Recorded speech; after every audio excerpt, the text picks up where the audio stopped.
G'day everyone, I'm Smokescreen and welcome back to another video.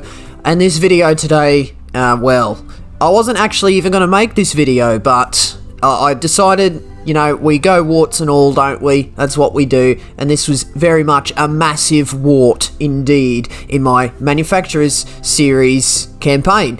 But we come to the next round, Group 4 at Dragon Trail Gardens 2, so Dragon Trail Gardens in reverse, and it's characterized by this absolute monstrosity of a chicane. Look at the curbs, man, and you're slowing down all the way through, and then you've got to try and get on the power, and what you've got to do is get the massive raised sausage down the center of your car.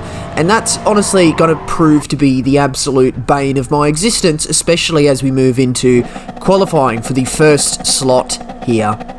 So of course, Group 4 manufacturers, we're going for the Toyota 86, and you can see we do cut that chicane quite nicely, but we go too far and get a penalty at the start of our, or at the warm-up of our out lap for the beginning, the hotting up of the qualifying lap. So we have to exit that immediately because that would have ruined our next lap, and we have to go out again. And we've still got 3 minutes here, so it's not really too big of a concern as to whether we'll actually get to the line. But the only concern I do have is getting the chicane right on the build up to the lap, which we kind of don't.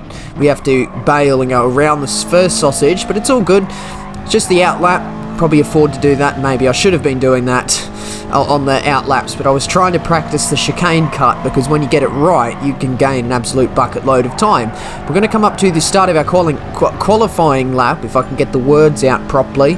Continues to be an issue for me, but we're going to come through and try and piece together a qualifying lap. So looking on the left hand side, braking just before the 100 meter board, and you're aiming to hit this curb here, go in deep and then cut back for turn 2, try and get onto the power in a foul swoop, and then meet this curb out on the exit. Be very careful of that barrier that sticks out. That's a very close barrier to the edge of the circuit.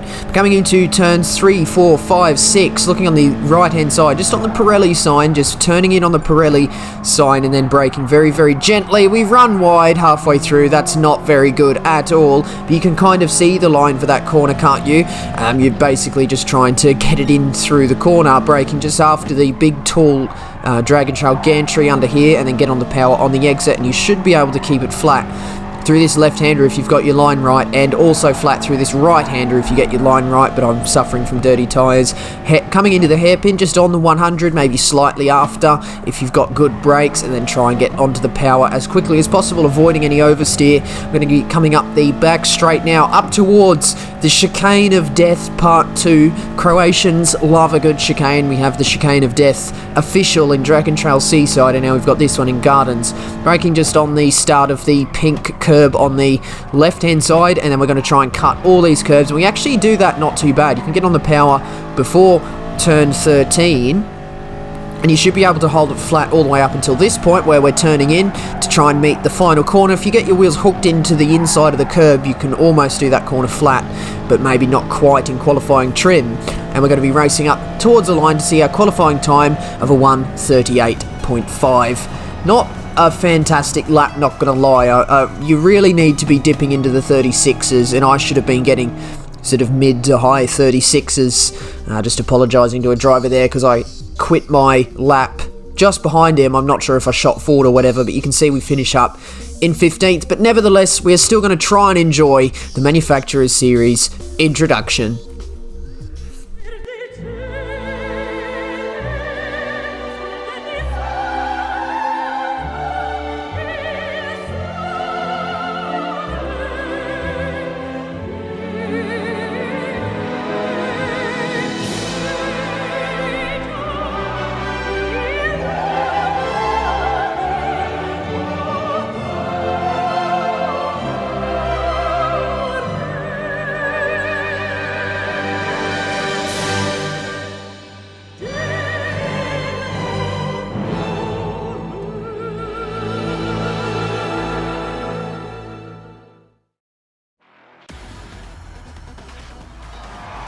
Lovely, as always, we meet ourselves on the grid. Well, actually, we don't even meet ourselves on the grid, do we? We meet every other car that's ahead of us on the grid, and we don't even meet me until a very long time after that sequence there. But we're going to try and basically just not crash in this race. That's the main thing, because this track, I do not get on well with this track, especially in this direction.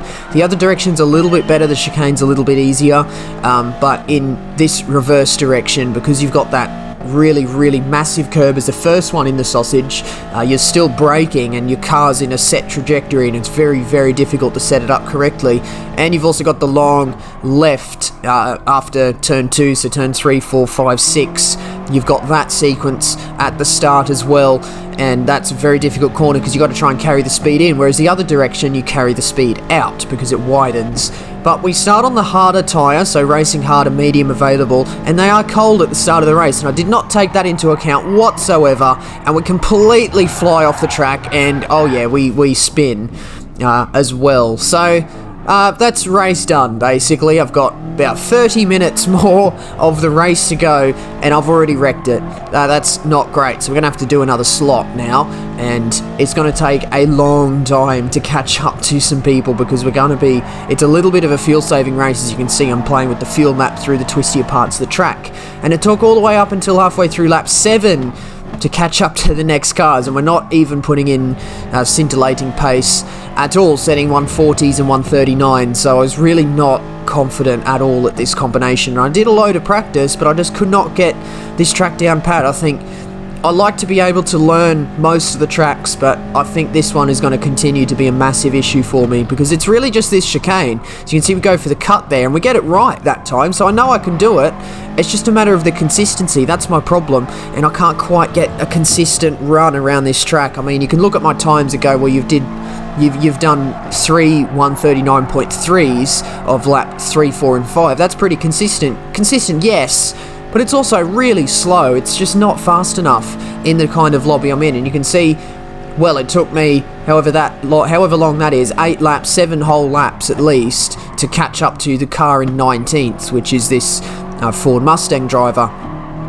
I really should be fighting up the front. I mean, you can see sort of further up the grid a little bit, you've got Shin in 16th. I race him quite often, so I should be there. And I've even got V12 Zonda, which I've found myself on track with a couple of times before. I should really be fighting with him. I really should be winning this kind of split, which I think is third split. I know I can win third split. I've done it before, but it's just not quite going to happen here. But now, basically, there's no real chance at any better positions in this race. I'm basically just going to be fighting for whatever position I can get, because I've crashed at the back. There's no long game to play. There's no way I'm going to be catching up into the top 10, even though that's generally a pretty good goal. If you bin it and complete a top 10, that's probably the best. That's probably a good goal, but in this particular circumstance, I don't think it was going to happen for me. So I'm looking at 19th, thinking, well, how can I get past him? And we'll see how we managed to get on with that. But I do believe that lap 8 was in fact my in-lap for the pit stop in this race. So we have medium and hard tyres available, and we are going to be doing about 10 laps on the medium, so the softer tyre. We started near the back, so of course we started on our harder tyre, which means you've got the shorter, slower stint out of the way at the start of the race. It's a fuel saving race also. You've got to save a lot of fuel, and I'm pretty sure there's even still refueling to do in the pit stop.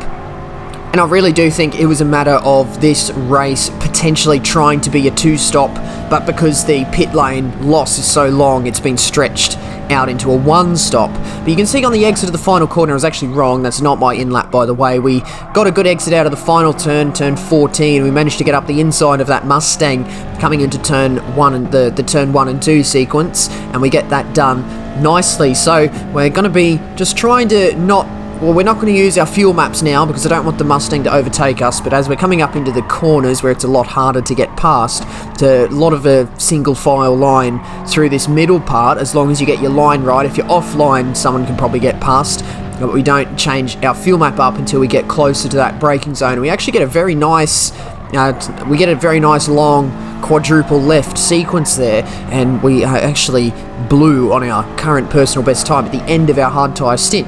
But we managed to stay ahead of that Mustang, and he's actually dropped off a lot, so potentially trying too hard to save some fuel in my slipstream. He's ended up going too slow to even stay in the slipstream, but that is fine for me. I'm up into 18th. Someone went into the pits in the end of lap 8. I think that might have been what triggered me to say that it was my in-lap because I saw someone else go in the pits while I was editing the footage, but I don't think that was the case. The Mustang has a very, very high closing speed coming into the chicane. You can see we almost clatter the curb a little bit too much, probably just grazing our rear right tyre along the edge of the pink sausage on the inside of the curb, but it's not enough to unsettle the car too much. But finishing up lap 9, I do believe this is now my in-lap, and we'll see if we bring it over to the pit entry on the right-hand side. We do straight over there, absolutely making a complete hash of the pit lane lines, and you can see fuel-saving loads, and look how much fuel we've still got to put in the car, and that is not very good. I mean, Toyota is really not a manufacturer where you want to be fuel saving, because both the Group 3 and the Group 4 cars suffer a lot with short shifting, so we've got to use the fuel maps, and I'm not very good at using the fuel maps. I overfueled past the Diamond because I've been fuel saving in the first part of the race, and I aim to want to be able to use more fuel in the second half of the race, so I wouldn't have to fuel save as much. And so that means that Diamond is going to be slightly offset because it's based on your current driving style, and I know that I was going to be pushing a little bit harder, so I'm probably going to use more fuel than the game would have predicted. We're going to fast forward all the way through this out lap because there's no cars around me, but the end of this lap is going to be another load of cars is going to be going into the pits, and even some of the medium tyre runners from higher up in the field are going to start to go in for their pit stop. So we've got a few people coming into the pits. A couple of medium tyre runners, I believe, went into the pits and have now come out in front of me with the name of Numu and Shin. So I've raced these people before, and Shin especially is quite close to my pace. Numu is a lot more sort of up and down sort of thing. Sometimes he's really on it, and then other times he's right at the back. And unfortunately for him, seems to be a combination where the latter is true, and I mean, I guess it's also true for me, so I'm not really trying to talk too much trash about him because I'm in the same boat in this particular circumstance. But now we've got two cars directly ahead. It's honestly not ideal because I'm on my medium tyre now, and I really at this stage just wanted a clean run to the end because I was really not having a good time. Straight up not having a good time, and straight up not having a good time just as we straight up try to go down the inside of the hairpin, but it doesn't quite work out as Numu turns in and makes a little bit of contact with me, but I wasn't really alongside enough, and it was definitely a very ambitious dive. I'm just trying to make quick work of these cars up ahead to try and minimise time loss, but now they're right up the road, so I'm not really going to be losing time as we clatter that curb awkwardly again. You can see I'm trying to go for that cut line because that is how you get the fast laps around here, but I'm not sure if I was consistent enough to actually be able to justify trying to achieve it every single lap, and we'll see how that works out for me as the race wanes on. But Numu gets a very poor run out of the final turn, once again in a similar fashion to the Mustang. He is slow down towards the turn 1-2 sequence, and he actually backs out into the braking zone, perhaps potentially trying to set up a switchback manoeuvre on the exit of the corner, but it's quite difficult to do because you've got that second apex of turn 2, and Numu is not able to return serve. He is going to have my slipstream coming up towards the quadruple left-hander, but it's not really an overtaking spot, and as long as I can get my line right, which I seem to be doing okay so far throughout the corner, trying to get the power down on the exit in one foul swoop, which we do, meet the outside curb, and there's nothing Numu can do about that. So he's dispatched. We're going to be looking eyes forward towards 17th position now, trying to make up any further spots, and in fact Numu might even have a go at trying to get past me down into the hairpin and maybe even up towards the chicane, because as we know, the Toyota 86 is not the best in a straight line, and especially if we're trying to fuel save on the exit of this corner. You can see we still haven't changed our fuel map, and we finally do change it back into fuel map 1 to try and get the maximum power that this car can muster up the hill towards the very, very awkward chicane of death part 2, and Numu actually decides to go for the bump draft. He doesn't go for the move up into the chicane, probably a sensible thing to do at this stage, and we actually get a nice chicane that time, actually cutting the curbs successfully down the centre of the car without the car getting too unsettled, and Numu now finds himself about half a second off the back of my car. It's still within the slipstream, but it should be far enough back so as that he doesn't get a move down into turn 1, and he indeed doesn't as we skip ahead towards the hairpin of lap 13. Still, once again, Numu very close attention behind, and I think we're focusing it on him a little bit too much as we finally set a 138.3 on lap 12. But coming up into the very awkward chicane once again, we are going to try and go for this chicane cut, but we get it massively wrong. 2 wheels over the top of the curb, and you can see it just throws the car up into the air, and you lose half your grip because half your wheels are off the ground, and you just don't make the turn. You just fly up into the air, you stop turning, you stop slowing down, you don't make the turn, and we make a complete hash of that, losing about 3 seconds in the meantime. Well, coming up towards the end of lap 15, having set a 137.9, which is actually a decent lap finally. I've actually managed to piece together an okay lap, and I have, and thanks to that, I have caught up to a couple more cars that are also fighting for position, so that would have helped. That would have helped my climb and trying to close that gap back to Numu, coming off the back of the mistake that I made. But we are going to be looking from here to the end of the race, I believe, because this battle hots up very nicely. I'm not quite sure what happened there, whether there was a little bit of a bump from Numu onto the Corvette, or whether the Corvette ran wide on his own accord. Someone else has run wide. John Teeter has run wide on the exit of the quadruple left-hander, and there we've got the Aston Martin and the Corvette running side by side, some side-to-side contact coming through turn 8 now, and then heading in towards through turn 9 first, of course, and we are very close to this Corvette, but not close enough to dive down the inside, as he does attempt to look down the inside of the Aston Martin, maybe taking an apex a little bit too early, and that should give him a poor exit. But the poor exit means nothing when up against the Toyota 86, because it's got nothing down the straight. You can see we were in fuel map 3 for a while, but we do move it back down to fuel map 1, try and get some extra power down, and everyone is just driving away. Coming in through the chicane, everyone's actually going for the missing of the first apex, and wow, we cut that second one too much. We just grazed the grass on the inside of the curb on the second part of that chicane, and thankfully the penalty gates is just far enough along the straight that we are able to serve that penalty immediately. We don't have to carry it for a whole lap, so it's all good, and we managed to actually make the ground back up in the braking for turn 1, having successfully judged that braking based on my difference in speed to normal. But we're right on the back of this Corvette, or maybe not right on the back, but we're within close attention of it, and he should be thinking about me, and I hope that he is, because that might just throw him off enough to make a mistake and allow me to get past. But still, we do have to monitor the fuel, trying to fuel save as much as possible where appropriate.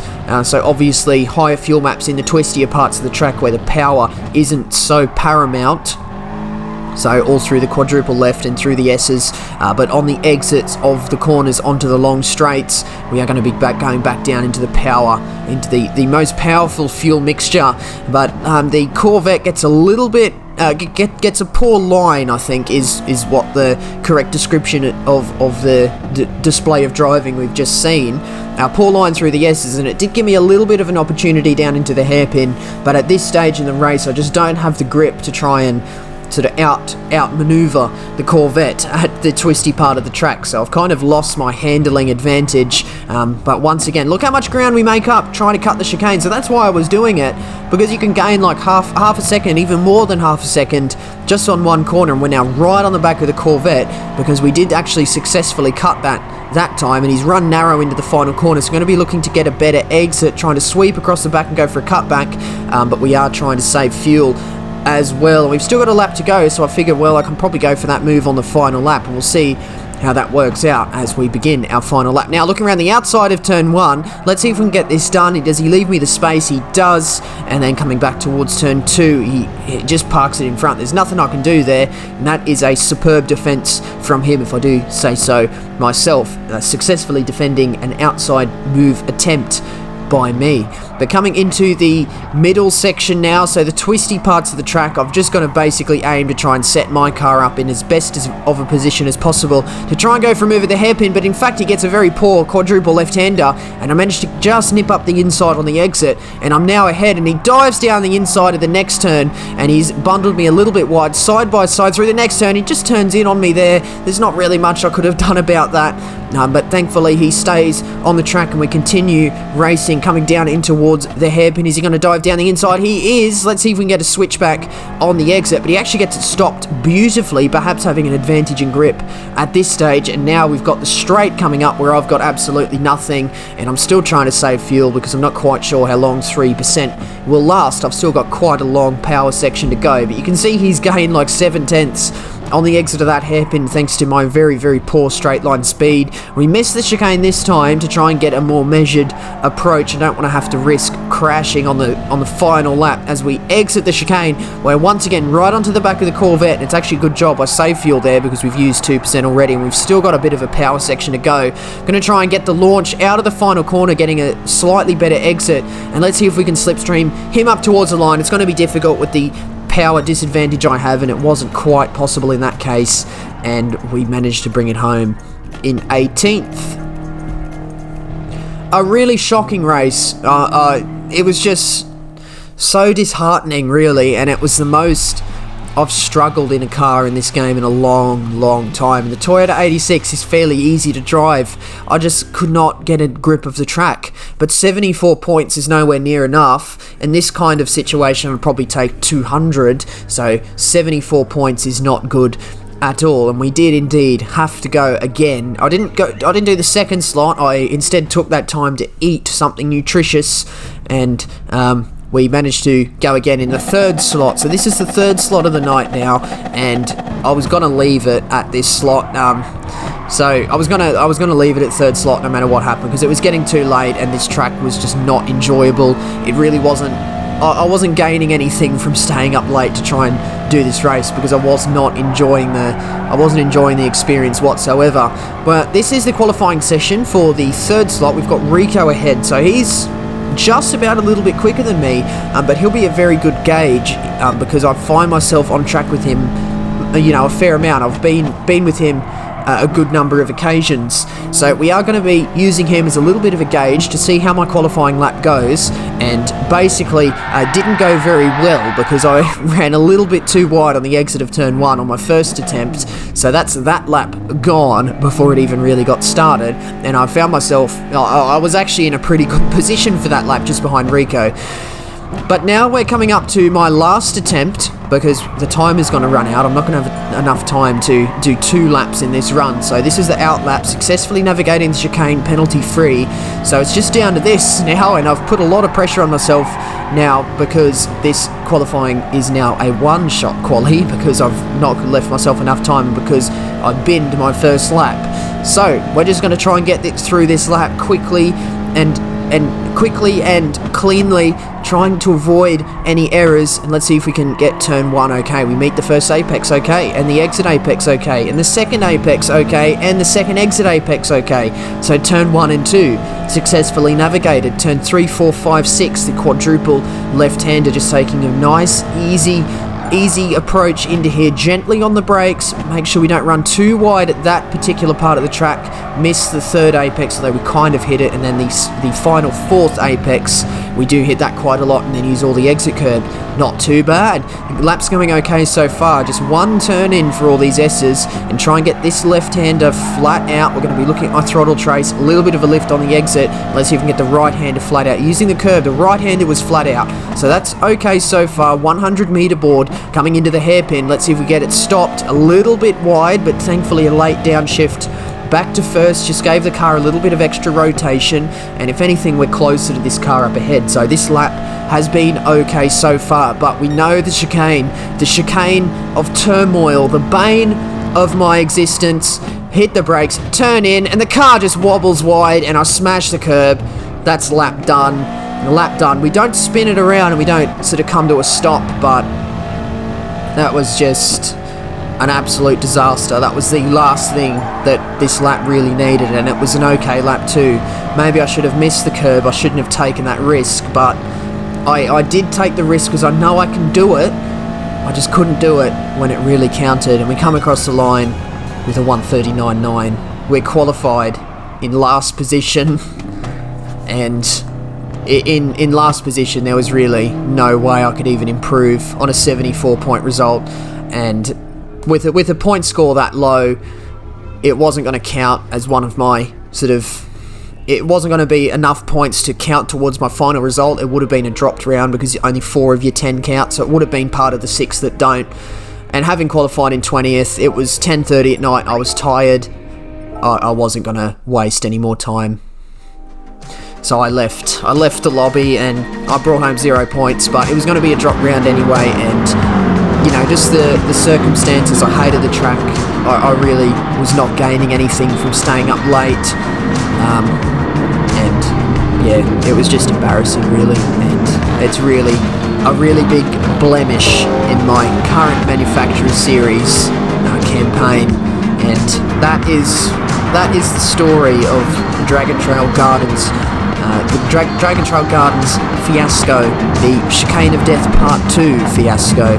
So, you may have seen me reference this round a little bit, which is why I did eventually decide to put this video together so everyone can have a bit of an idea as to why I hate this track so much. But it just was not the round for me, and it wasn't worth my time, so I was not going to compete in it. And unfortunately, that's where I have to leave this video, so a very, very depressing, honestly, pretty depressing video, but it's not all good. It's not always amazing. I can have a very good race most of the time, but there are a handful of rounds in there where I just don't perform, and I really end up disappointing myself and making myself look really stupid. And unfortunately for me, this was one of the times. But I can say, at the time of recording this commentary, I have done the Brands Hatch round, which was the next Manufacturers Series race, the next Manufacturers Series round, and that race was absolutely fantastic. So I'm not too concerned about this kind of issue on this Dragon Trail round being a recurring problem. I know I can still have a good race, and the Brands Hatch round proves that, so do keep an eye out very soon for that. Well, that's going to finish up this video today, and that means that is it from me. So do hit the like button if you enjoyed, and do subscribe if you'd like to see more videos from me. Do leave a comment as well. Questions, comments, and constructive criticism, as always, very much appreciated. But that's going to be the end of this one today, and that means that is it from me. So once again, I do thank you very much for watching. See you later.